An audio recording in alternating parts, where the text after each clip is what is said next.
Next is Talmage versus Smith.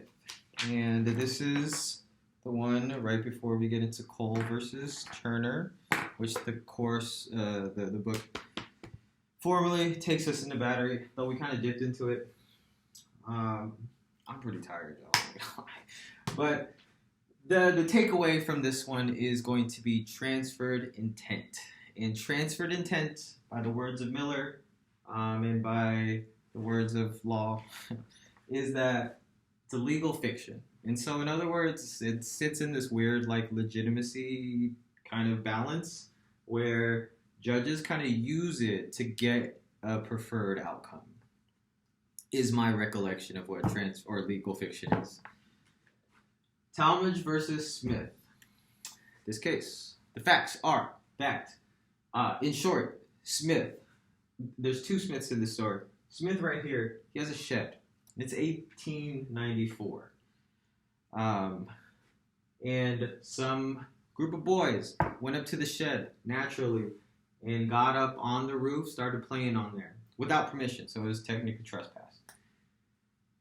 Smith comes out, all coming out, all angry and whatnot, and he goes, "Hey, get down from there, you freaking animals!"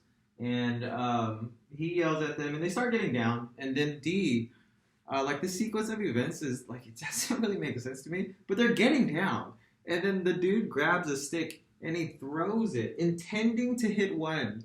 I think he intending to hit the other boy whose name is Smith, I believe, but then misses him and hits the other boy. Maybe the other boy's name's Smith. I don't remember. No, his other boy is Talmage, duh. And hits him in the eye and blinds him. So the dad sues, naturally.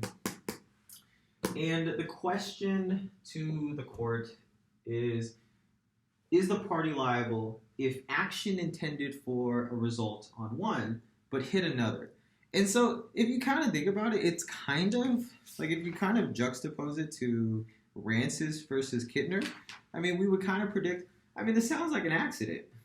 Because in Kittner, he was trying to shoot the wolf, and there was clear intent that he wanted a specific outcome to happen, just missed the wrong target. And in here, it's kind of the same thing. The only kind of real difference here, too, is that you're on private property, and so introduces a landowner's privilege. But I think I'm digressing a bit. The holding of this is one, transferred intent does apply here. And so, correct me if I'm wrong, but transferred intent, the idea that you, a party, had the intent to cause, the knowing intent to cause a specific outcome to be about. In this case, it was getting, the act of grabbing the stick with force and letting it go to the point where at the aim of it was to hit the boy, right? And that just because you missed, you still held the mens rea, right? I shouldn't mix criminal law stuff, but hit the other person, and that we're just going to take that intent and apply it to the outcome here, right? The other part is that because it was private property, he technically had a landowner's privilege, and you kind of carry a lot of power there. And so the court reasoned that, in the three scenarios, right? One is if you threw the stick in only intent to fear them and scare them, right? You would actually not be liable here. If you threw the stick and or you used more reasonable force, right? Maybe it was a pebble. It wasn't this giant hunk of wood, right? Then you'd actually have a good case for not being liable because it was a reasonable force. But because in this instance, it was unreasonable force. The guy threw this big stick and he blinded a kid. Then you absolve your privilege as a landowner and can be held liable here.